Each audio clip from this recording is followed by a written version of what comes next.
በቤንሸኮ ዞን በሚዛን አማን ከተማ የለውጡን 8ኛ ዓመት አስመልክቶ ህዝባዊ የድጋፍ ሰልፍ መካሄዱ።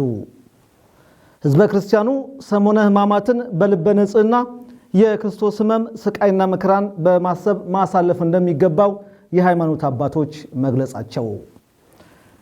የትንሣኤ በዓልን ያለምንም የጸጥታ ችግር እንዲከበር በቂ ዝግጅት መደረጉን የቤንሸኮ ዞን ፖሊስ መናገሩ።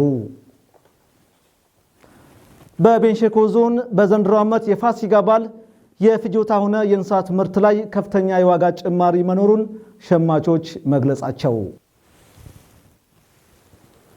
ሰላም ጤና ይስጥልኝ የተከበራችሁ ተመልካቾቻችን፣ ከቤንሸኮ ቴሌቪዥን የተዘጋጁትን ዜናዎች ይዘን ቀርበናል። ከዜናዎች ውስጥ ዋና ዋና ያልናቸውን ነበር ቀድመን ወደ እናንተ ያደረስነው። በዝርዝርና በትንታኔ የምንመለከታቸው ዜናዎችም አብረውናሉ። አብራችሁን ቆዩ።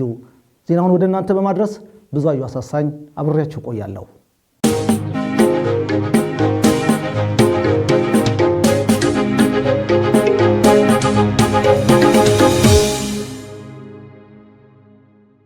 ወደ ዝርዝሩ እናልፋለን።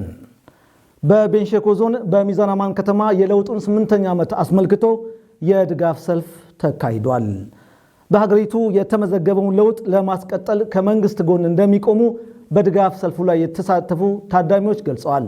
ጧሪማም ዝርዝር አለው። መጋቢት 24 የለውጡ መንግስት የተመሰረተበትን 8ኛ ዓመት ምክንያት በማድረግ በሚዛን አማን ከተማ ታላቅ ህዝባዊ ድጋፍ ሰልፍ ተካሂዷል። በድጋፍ ሰልፉ ላይ የተገኙት የደቡብ ምዕራብ ኢትዮጵያ ህዝቦች ክልል መንግስት የመንግስት ዋና ተጠሪው አቶ ፍቅሬ አማን አገራችን ኢትዮጵያ ባለፉት ዘመናት በነውጥና በጦርነት ውስጥ ሆና በርካታ ተግዳሮቶችን አሳልፋለች ብለዋል። በሀገራችን የተፈራረቁ ስርዓቶች የሀገራችንን ትክክለኛ ችግር ከመለየት አኳያ መሰረታዊ ችግር የነበረባቸው በመሆኑ ልዩነታችንንና ለችግሮቻችን ትክክለኛውን መፍትሄ ማምጣት ተስኗቸው ቆይተዋል። ያለፉት ስርዓቶች የራሳቸውን አስተዋጽኦ አበርክተው አልፈዋል ቢባልም ከአንድነት ይልቅ ልዩነትን፣ ከመተባበር ይልቅ ፉክክርን፣ ከመተሳሰብ ይልቅ መገፋፋትን፣ ከሀገራዊ እሳቤ ይልቅ ሰፈርተኝነት እንዲሰራፋ በማድረጉ ሀገራችን መስቀለኛ መንገድ ላይ እንድትቆም በተገደደችበት ወቅት የለውጥ እንቅስቃሴ በመላው ሀገራችን በመቀጣጠሉ የዛሬ 8 ዓመት መጋቢት 24 2010 አዲስ የለውጥ እሳቤ የአብሮነትና የወንድማማችነት ስሜት በብሔር ማንነትና በሀገራዊ አንድነት ሚዛን የማስጠበቅ እውነተኛ የፌዴራል ስርዓት የመተግበር ሀገራዊ ርዕዮቶችና ፖሊሲዎች ከሚቀነቀኑበት የሐሳብ ማዕበል አልፎ በተግባር ወደሚፈተሹበት ደረጃ እንዲሸጋገሩ እድል አግኝተዋል። ለውጡ ካመጣቸው እድሎች መካከል ሁሉንም አካባቢዎች በልማት ተጠቃሚ ለማድረግ ዘርፈ ብዙ ኢኮኖሚ እና የማህበራዊና ፖለቲካዊ ስራዎችም ተከናውነዋል ብለዋል። በሀገራችን ያንዣበበውን የመበተን አደጋ በመቀልበስ ከለውጡ ማግስት ጀምሮ ከመስቀለኛ መንገድ ወደ ትንሣኤ ጎዳና እንድትጓዝ መሰረት የጣሉ ዘርፈ ብዙ ተግባራቶች ተከናውነዋል። የተጀመረውን የለውጥና የማንሰራራት ጉዞም ይበልጥ ለማስቀጠል 7ኛው ሀገራዊ ምርጫ ፍጹም ሰላማዊና ዲሞክራሲያዊ እንዲሆን ህዝቡ የበኩሉ ሚና እንዲወጣም ጠይቀዋል። እንደሚታወቀው አሁን ያለንበት ወቅት 7ኛ ሀገራዊ ምርጫ የሚካሄድበት ወቅት ሲሆን የምርጫ ቦርድ ባዘጋጀው የጊዜ ሰሌዳ መሰረት በክልላችን በጥሩ ሁኔታ እየተተገበረ ይገኛል። ይህ ምርጫ በሀገራችን ሰላማዊ ዲሞክራሲያዊና ፍትሃዊ ሆኖ እንዲጠናቀቅ በርካታ ስራዎች እየተሰሩ ሲሆን የክልላችንም ብሎም የቤንሸኮ ህዝብ የምርጫ ካርዱን ለመውሰድ ላሳያቸው የላቀ ትጋት በክልላችን መንግስትና በራሴ ስም ላመሰግናችሁ እወዳለሁ። የቤንሸኮ ዞን ዋና አስተዳዳሪ አቶ ሀብታሙ ካፍቲ በበኩላቸው ብልጽግና ፓርቲ ትልልቅ ፕሮጀክቶችን ጀምሮ መጨረስ መገለጫው ሲሆን የተጀመሩትንም በማስጨረስ አዳዲሶችን በማስጀመር የህዝቡን የልማት ተጠቃሚነት እያረጋገጠ ይገኛል ብለዋል። መጋቢት 24 ለዞኑ ህዝብም በርካታ ትሩፋቶችን ያጎናጸፈ መሆኑንም አቶ ሀብታሙ ተናግረዋል። እነዚህ የለውጥ ዓመታት ውስጥ በፖለቲካው፣ በኢኮኖሚው፣ በማህበራዊና በዲፕሎማሲ ቀድሞ የነበሩ ስብራቶችን እየጠገነ መልካም ነገሮችን እያጎለበተ አዳዲስ እሳቤዎችን እያመነጨ በሂደቱም ምልአተ ህዝብን እያሳተፈ ባደረገው ርብርብ የሚታይና የሚጨበጥ ውጤቶች እንዲመዘገቡ ማድረግ ችሏል። በመጋቢት 24 የተወለደው ፓርቲያችን ብልጽግና መለያው ባህሪው ጀምሮ መጨረስ፣ አዲስ ፕሮጀክትን ማስጀመር ነው። ስለሆነም ብልጽግና ፓርቲ የትናንትና ታሪክና ጉድለትን ማረም፣ ነገን አቅዶ መስራት፣ የተጀመሩ ፕሮጀክቶችን መጨረስ እና አዳዲስ ፕሮጀክቶችን በሀገራችን ታሪክ ማስጀመር። በዞኑ ያሉ ጸጋዎችን ወደ ተጨባጭና ወደሚቆጠር ልማት ለመቀየር ባለፉት 8 የለውጥ ዓመታት ዘርፈ ብዙ ስራዎች ሲያከናውን መቆየቱንም ገልጸዋል። ቤንች ሸኮ ዞን መልከ ብዙና ውብ የተፈጥሮ ሀብት፣ የተለያዩ ብሔሮች ብሔረሰቦችና ባህል፣ እምቅ የኢኮኖሚ አቅም ያለው ከመሆኑም በላይ እዚህን ጸጋዎችን ወደ ተጨባጭና ወደሚቆጠር ልማት ለመቀየር ባለፉት የለውጥ ዓመታት ዘርፈ ብዙ የተቀናጁ ስራዎች ተሰርተው ውጤት ተመዝግቧል። በድጋፍ ሰልፉ የተሳተፉ የሚዛን አማን ከተማ ነዋሪዎችም ባለፉት ዓመታት የለውጡ መንግስት በሀገሪቱ የጀመራቸውን ትልልቅ የልማት ስራዎች አጠናክሮ ለማስቀጠል ዝግጁ መሆናቸውንም ተናግረዋል። በሚዛን አማን በተደረገው የድጋፍ ሰልፍ ላይ የክልሉ ከፍተኛ አመራሮች፣ የዞንና የወረዳ አመራሮች፣ ሚዛን አማን ከተማ አስተዳደር የስራ ኃላፊዎች እንዲሁም የተለያዩ የህብረተሰብ ክፍሎችም ተሳታፊዎች ሆነዋል። ህዝበ ክርስቲያኑ ሰሙነ ሕማማትን ልበ ንጹህ በመሆን የክርስቶስ ሕመም መከራና ስቃይን በማሰብ ማሳለፍ እንደሚገባው የሃይማኖት አባቶች ተናገሩ። ሰሙነ ሕማማት በተለያዩ ሃይማኖት ስርዓቶች ከትናንት ሰኞ ጀምሮ እየተከናወነ ይገኛል። ታጠቃበበ በኢትዮጵያ ኦርቶዶክስ ተዋሕዶ ቤተክርስቲያን በአብይ ጾም 8ኛው ሳምንት ሰሙነ ሕማማት ተብሎ ይከበራል። በዚህ ሳምንት የእምነቱ ተከታይ የሆኑት ምዕመናን የክርስቶስን ሕማም መከራና ስቃይ በማሰብ ጸሎትና ስግደት ማድረግ እንደሚገባቸው የእምነቱ አባቶች ተናግረዋል። በኢትዮጵያ ኦርቶዶክስ ተዋሕዶ ቤተክርስቲያን የቤንች ሸኮና ምዕራብ ኦሞ ሀገረ ስብከት ስራ አስኪያጅ መላከ ፀሐይ ብርሃኑ አማረ በሰሙነ ሕማማት የክርስቶስን መከራና ስቃይ በማሰብ መስገድ ይገባል ብለዋል። ከሰኞ ጀምሮ እስከ ዓርብ እስከ ቅዳሜ ያለው ስግደት ነው። ይህን ስግደት ስንሰግድ ደግሞ የክርስቶስን መከራ በማሰብ ነው። ክርስቶስ ብዙ መከራ ደርሶበታል። ተገርፏል፣ ተጠፍቶበታል፣ በጥፊ ተመቷል፣ በጦር ተወግቷል።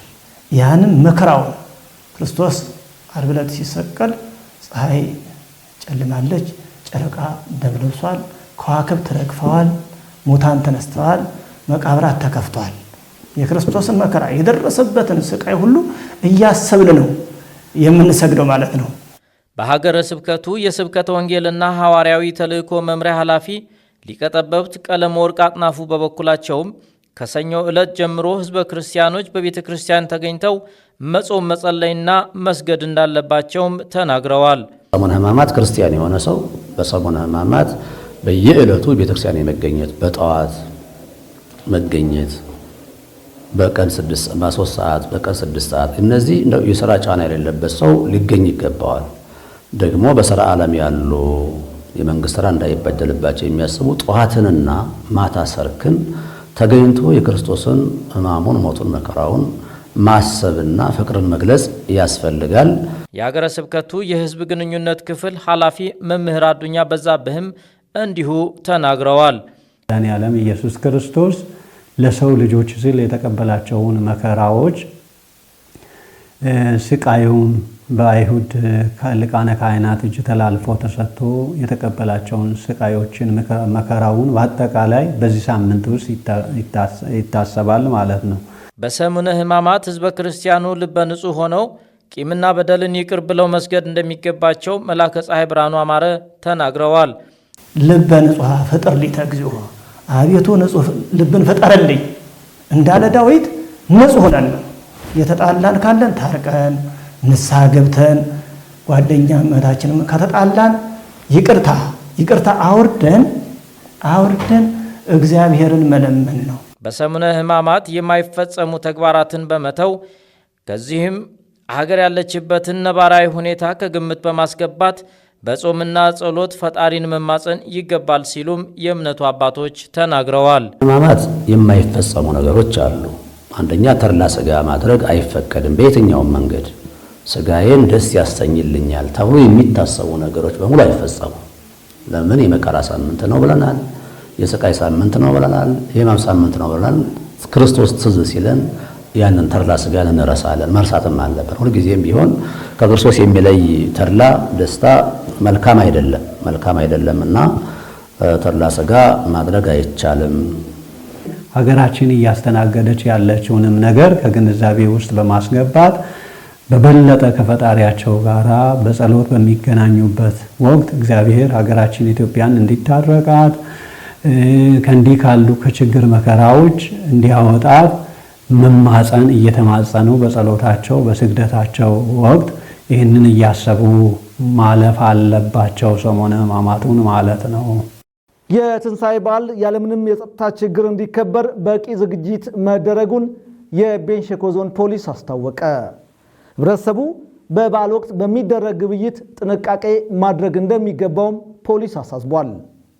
ሰለሞን ፈጠነ ዝርዝር አለው። የዞኑ ፖሊስ አዛዥ ኢንስፔክተር አዳና አለማየሁ እንደገለጹት ህብረተሰቡ የበዓል ግብይት በሚያደርግበት ጊዜ ከሌቦች ራሱን በመጠበቅ ሊሆን ይገባል።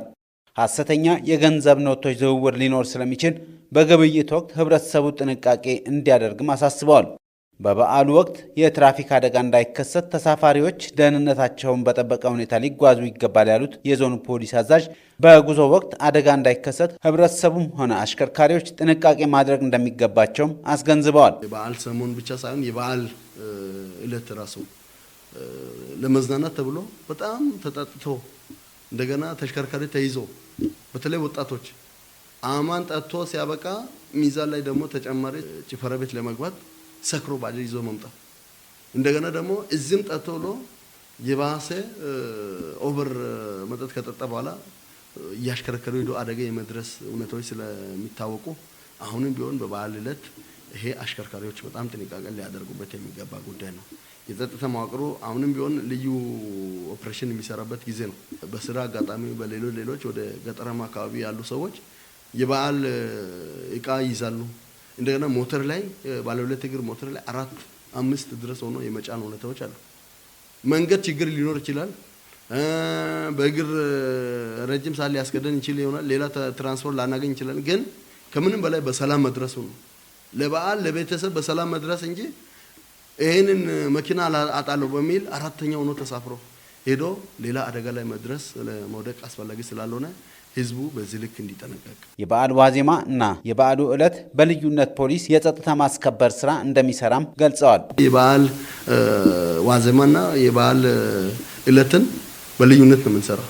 ሰዓት ጭምር ገድበን ከ3 ሰዓት በኋላ ከ4 ሰዓት በኋላ ማንኛውም አሽከርካሪ ከመጠጥ ቤት የዞረ ከሆነ አስቁሞ ማስቆም ያስፈልጋል። ተሽከርካሪው እንዲያቆም ማድረግ እርምጃ መውሰድ ያስፈልጋልና በዚህ ሂደት ላይ የጸጥታ መዋቅሩ ስለሚሰራ በበዓል ዕለት ድንገት በህመም በድንገተኛ አደጋ በሆነ አስቸጋሪ ሁኔታ ውስጥ ሆነው የሚመጡ አካላቶች ካሉ አስቁሞ የጸጥታ አካሉ የት ሄድክ ነው እንደዚህ ነው የሚታመን ከሆነ በቃ እንዲሄድ ማድረግ። ግን ደግሞ አስቁሞ ጸጥታ አካሉ ሲያይ መጠጥ ኦቨር የጠጣ እንደገና ደግሞ ሌላ ሰበብ ያመጣም ያለ የሚሄድ አካል ከሆነ ካላመነበት አቆይቶ ነገ በ24 ሰዓት በኋላ ተሽከርካሪውንም እንዲወስድ በህግ አግባብም አስፈላጊው እርምት ተሰጥቶ እንዲሄድ የማድረጉ ስራ ከዚህ በፊት 1-2 በዓላቶችን በዚህ ሰርተን ውጤት ስላመጣን አሁንም ይህን ስራ ነው የምንሰራውና በዛ ልክ አሽከርካሪዎች ደስታ ብዛቱ ወደው ሌላ ሀዘን እንዳያመጣ መጠንቀቅ ያስፈልጋልና ስናሽከረክርም በጥንቃቄ መሆን መቻል አለበት የሚለው ነገር ነው። በአጠቃላይ በዘንድሮ የፋሲካ በዓል እንደነዚህ ያሉ ወንጀሎች እንዳይከሰቱና ለመከላከል ብሎም በዓሉ በሰላም ተከብሮ እንዲውል ፖሊስ ከሌሎች የጸጥታ አካላት ጋር በቅንጅት እየሰራ መሆኑን ተናግረዋል።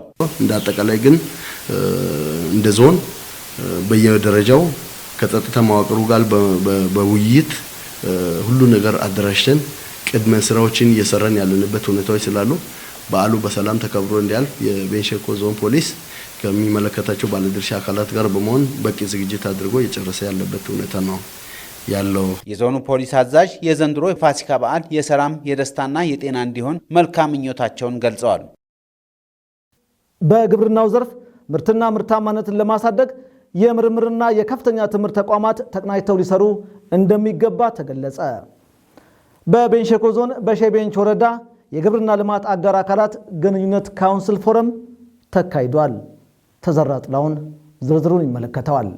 በሸቤንች ወረዳ ግብርና አካባቢ ጥበቃና ህብረት ስራ ጽህፈት ቤት የምግብ ስርዓት ማጠናከሪያ ፕሮግራም አዘጋጅነት ወረዳዊ የግብርና ልማት አጋር አካላት ግንኙነት ካውንስል መድረክ በሲስ ከተማ ተካሂዷል። በመድረኩ በካውንስሉ ስር የታቀፉ የምርምርና የከፍተኛ ትምህርት ተቋማት አመራሮች፣ ተመራማሪዎች፣ የዞን የወረዳና ጥሪ የተደረገላቸው የካውንስሉ ተሳታፊዎችም ተገኝተዋል። በካውንስሉ መድረክ በሚዛን ቴፒ ዩኒቨርሲቲ 2 መምህራንና ተመራማሪዎች በመስኖ አውታሮች አስተዳደርና አጠቃቀም እንዲሁም በግብርናው ዘርፍ የስራ ዕድል ፈጠራ ተግዳሮቶች ላይ የጥናት ውጤቶች ቀርበው በመድረኩ ተሳታፊዎች ውይይት ተደርጎባቸዋል። የቤንች ሸኮ ዞን ግብርና አካባቢ ጥበቃና ህብረት ስራ መምሪያ ኃላፊ አቶ ሳሙኤል አሰፋ እንደተናገሩት የግብርናውን ዘርፍ ማዘመንና ችግሮቹን በጥናትና ምርምር መፍታት ይገባል ሲሉም ተናግረዋል። ሸቤንችንም እንደምንመለከተው በርካታ ኤሪያዎች በእኛ እድሜ እንኳን ስናይ ደናማ የነበሩ ኤሪያዎች ናቸው። የደን ውድመት ያንን ያስከተለ የአፈር መሸርሸር የተከተለ የአፈር መሸርሸር መከተል ደግሞ አሲዳማነትን የመጣበት ሁኔታ ነው ያለው። ያንን ለማረም ወረዳዎቹ እነዚህ ፕሮጀክቶቹ ፕሮግራሞቹ ሰፊ ድጋፍ አድርጓሉ። ኖራ ማቅረብ ብቻ ሳይሆን አሲዳማ ኤሪያዎችን በማጥናት ለዛ ምን ያህል ነው ሪኮሜንዴሽን የሚሰጠው የሚለው ሪኮሜንዴሽን በማስቀመጥ ጭምር እየሰሩ ለውጥ ያመጡ ይገኛሉ። በዛ መሰረት ቦንጋ ምርምር ማዕከልም የቴፒ አፈር ምርምር ማዕከልም ከወረዳ ጋር በመተባበር የሰሩት ስራዎች ከፍተኛ ውጤት እዚህ ኩካ ላይም የነበረው እዚህ መሀል ላይ የነበረው ቀላል የሚባል አይደለም። ምርታማነቱን ደግሞ በተጨባጭ አይቶ አርሶ አደር ከዚህ በፊት በቆሎ ወደ ኋላ ባክ ያደረገው በመኸር በስፋት በቆሎ መድረስ እንደሚችል በመገንዘብ ይህንን ወደዛ ገፍቶ ምርታማነቱም ከፍተኛ እንደሆነ እያዩ ነው። ስንዴ ላይም በዛ ልክ፣ ጤፍ ላይም በዛ ልክ በኖራ ታክመው በዛ ልክ የመጣ ነው። የሸቤንች ወረዳ ዋና አስተዳዳሪ አቶ ክፍሌ ጎበዜ የአርሶ አደሩ ምርትና ምርታማነት ማነቆ የሆኑ ተግባራት ላይ ተቀናጅቶ መስራት እንደሚገባም ገልጸዋል። በዚህ አማካሪ ድርጅት ጋር ቁጭ ብለን ስንነጋገር ቀበሌዎችን በክላስተር አደራጅተናል። የእንሰት ክላስተር፣ የቡናና ኮራሪማ ክላስተር፣ የበቆሎ ክላስተር፣ የስንዴ ክላስተር ብለን የለየናቸው ቀበሌዎች አሉ። ስለዚህ አቅማቸውን በመጠነ መልኩ በዚህ ክላስተር ነው ሆልቲካልቸር የምንላቸው ክላስተሮች አሉ። እንሰትንም ጨምሮ አትክልትና ፍራፍሬንም ጨምሮ በጣም በሙያስም እንሰራቸው አሉ። ስለዚህ ይሄን ካውንስል ተጠቅሞ ወረዳን መቀየር ለውጥ ማምጣት እንደሚቻል አይተናል። ዛሬ ደግሞ ጥሩ ሀሳብ ከካውንስሉ የተነሳው ምርጥ ሀሳብ አለ ብዬ ማስበው በየአመቱ አንድ ጊዜ መተን ምክክር ከምናደርገው ፕላትፎርም አዘጋጅተን በየጊዜው የምንገናኙበት የዲጂታል ዓለም ስለሆነ ከተቻለም በቪዲዮ ኮንፈረንስ ተገናኝተን ችግሮች ላይ ተወያይተን ሀሳብ የሰጠን በአመት አንዴ በአመት ሁለቴ ደግሞ በአካል ተገናኝተን የምንመከርበት ፕላትፎርም ማዘጋጀት አለብን የሚል ሀሳብ ወስደናል። የወረዳው ግብርና አካባቢ ጥበቃና ህብረት ስራ ጽህፈት ቤት ኃላፊ አቶ ብርሃኑ ቃሊዝ በበኩላቸው ባለፉት አመታት በካውንስሉ የተከናወኑ ተግባራት ተጠናክረው ሊቀጥሉ ይገባል ሲሉም ገልጸዋል። ያው ሸቤንች ወረዳ ሃይላንድ ከሚባሉ አካባቢዎች አንዱ ነው። ከዚህ ጋር ተያይዞ ከፍተኛ ዝናብ ይዘንባል። ከዝናብ ጋር ከዚህ ከአፈር መታጠብ ጋር ተያይዞ የአፈር መሸርሸር ጋር ተያይዞ ከጊዜ ወደ ጊዜ ከፍተኛ የምርታማነት መቀነስ ስላለ ከፍተኛ የአሲዳማነት ችግር ስላለ እነ በቆሎ፣ ጤፍ፣ ባቄላ፣ ስንዴ ከዚህ በከፍተኛ ወረዳው የሚታወቁባቸው ከዚህ ከ10 አመት ወደዚህ በከፍተኛ ሁኔታ እየቀነሱበት አለ።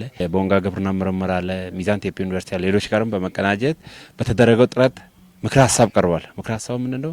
ከአፈር አሲዳማነት ጋር ቢያንስ ምርታማነቱ እንዲመለስ ከሆነ በኖራ መታከም አለበት የሚለው ምክር ሀሳብ ከቀረበ በኋላ ጥረቶች ተደርጓል። ጥረቶች ተደርጎ ተጨባጭ ውጤቶችን ማሳየት ችሏል። በመድረኩ ማጠቃለያም የአማን የግብርና ቴክኖሎጂ ማስፋፊያ ማዕከል ለኖራ መርጫ ያዘጋጀውን ቀላል ማሽን ለተሳታፊዎች አስጎብኝቷል።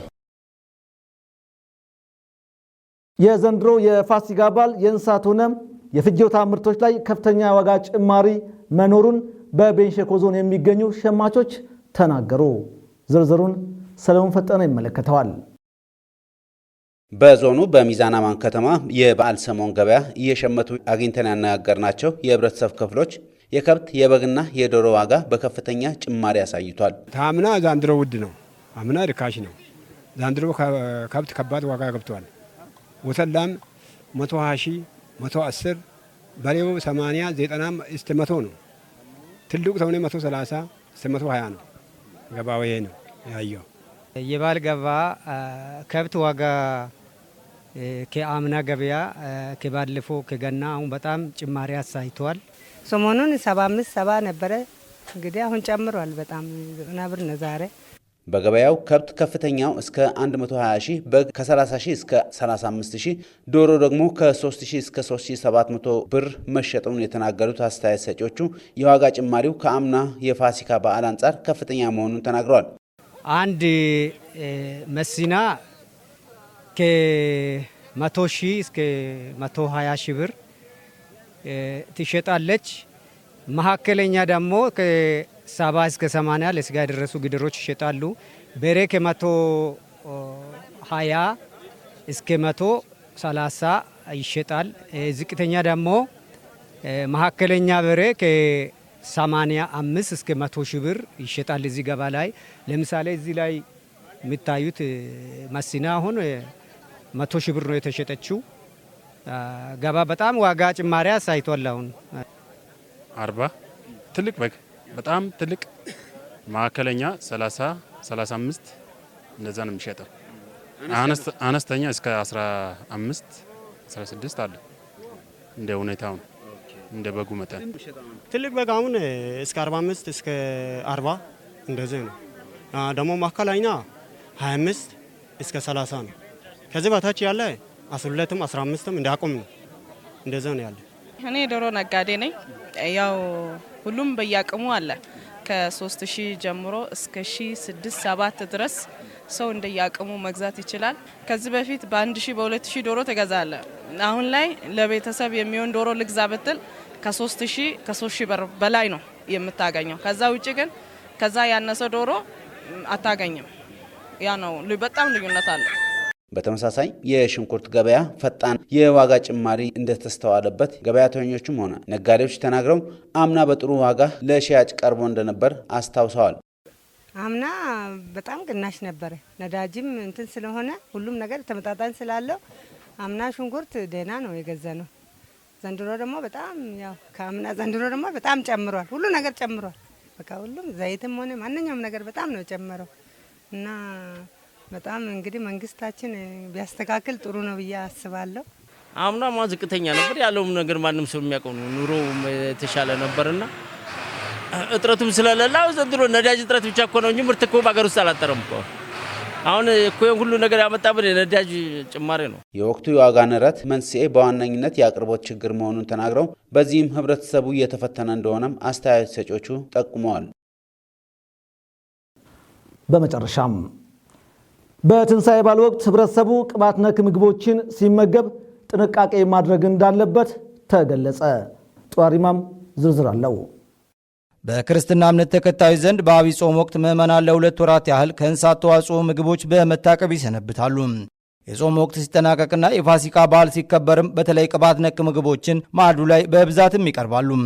ብዙውን ጊዜ በጾም የከረሙ ይህንን ማዕድ ሲመገቡ ለህመምና ለጤና መታወቅ ሲጋለጡም ይስተዋላል። ስለሆነም በበዓላት ወቅት በተለይ ጾም ላይ የከረሙ ሰዎች በአመጋገብ ላይ ጥንቃቄ ማድረግ እንደሚገባም የስነ ምግብ ባለሙያዎች የሚመክሩት። አሁን ያለፈው 2 ወር አካባቢ የጾም ወቅት ነው። የኦርቶዶክስ የጾም ወቅት ማለት ነው።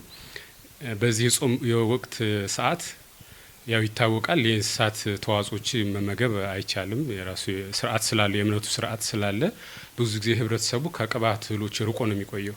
ቀጣይ ያው ይፈታል፣ ጾም ያልቃል ማለት ነው። በዛ ሰዓት እንግዲህ ሰቡ ወደ እንስሳት ተዋጽኦ ምግቦች የሚሸጋገርበት ሰዓት ነው። አብዛኛውን ደግሞ እንደኛ ባህል ብዙ ጊዜ በዓል ካለቀ በኋላ ኢሚዲየትሊ እንደዚህ እንስሳት ተዋጽኦችን ስጋ፣ ከፍተኛ የቅባት መጠን ያላቸው ምግቦች አብዝቶ መመገብ አለ ብዙ ጊዜ ስፔሻሊ ገና ጾሙ እንደጨረስን ማለት ነው። እሱ ደግሞ ለሰውነት በጣም አደገኛ ነው፣ ለጤና ማለት ነው። ጾም እንደወጣ አንደኛ ትንሽ ነው መመገብ ያለብን፣ በትንሹ ነው መመገብ ያለብን። ሲርበን ፍሪኩዌንት መብላት እንችላለን፣ በተደጋጋሚ መመገብ እንችላለን። ጾሙ ላይ የከረሙ ሰዎች በተለይ ቅመም የበዛባቸው ምግቦች፣ ጮማና አልኮል መጠጦችን አብዝቶ ከመመገብ ሊቆጠቡ እንደሚገባ ባለሙያው ይመክራሉ። ጾም ሲያልቅ ብዙ ጊዜ ለምሳሌ አልኮሊክ የሆኑ ድሪንኮችን መጠጦችን መውሰድ ምናምን አለና እሱ አይመከርም። ቶታሊ በአጠቃላይ አይመከርም በማንኛውም ሰዓት። ስለዚህ ቶታሊ አቮይድ ብናደርግ ጥሩ ነው፣ ብናስወግድ። ግን ደግሞ ካልሆነም በጣም መቀነስ አለብን።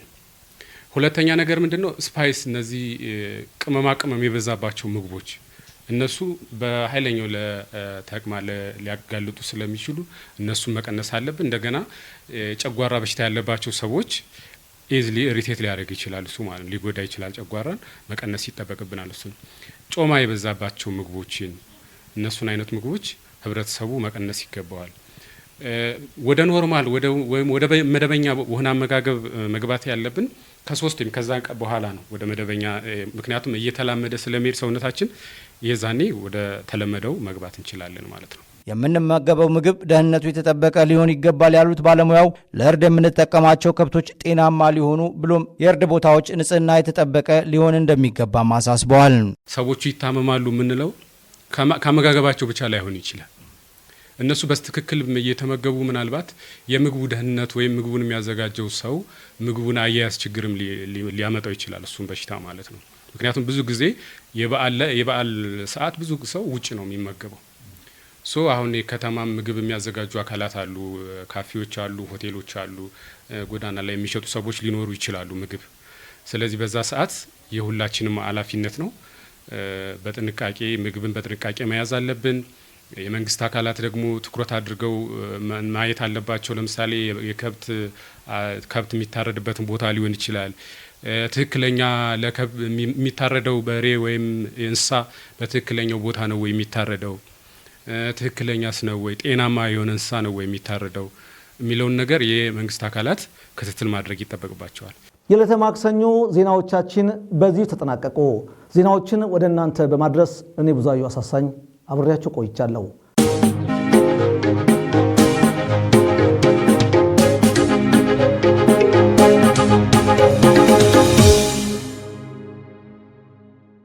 ውድ ተመልካቾቻችን ለዛሬ ለተማክሰኞ የአንድ ሰዓት ቆይታችን እስካሁን የተከታተላችሁትን ይመስል ነበር። እንግዲህ በፕሮግራም የጀመርነውን መሰናዶ ዜና በማስደመጥም እንደዚሁ ከናንተ ጋር ቆይታ አድርገናል።